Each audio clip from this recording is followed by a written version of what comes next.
ያድርግ ጠቅላላ ጉባኤ እኛ አንተን ኮንታክት ማድረግ ከዛ በተረፈ እኔ የሚመስለኝ መጀመሪያ የተሰጠንን ባይሎ አስተምሮ የእኛ ስራ በስራ መተርጎም ነው። ከዛ በኋላ ችግር ነው ጭቅጭቅ የለም። ያንን ችግር እንዴት እናልፈዋለን? እኛ ዛሬ ብናልፈው ነገ ያሉት ሰዎች ያስቸግራቸዋል። እኛ በጥበብ አለ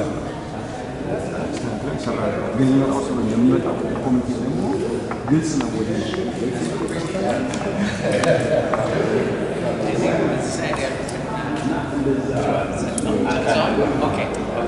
እንደሱ ከሆነ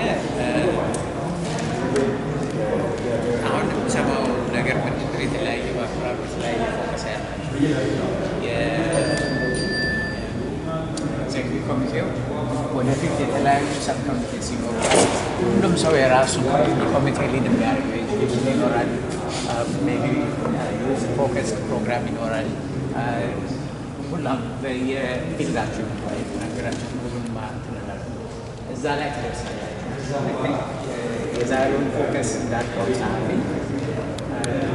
ሬጉለር ያስፈልጋቸዋል እና ፋይናንሻል እና በእነዚህ ኤሪያ ባክግራውንድ ያላቸው ሰዎች በፈቃደኝነት እዚህ ውስጥ ገባሉ ነው ነገር ካለ ተቋቁሞ ተስኖ ለማድረግ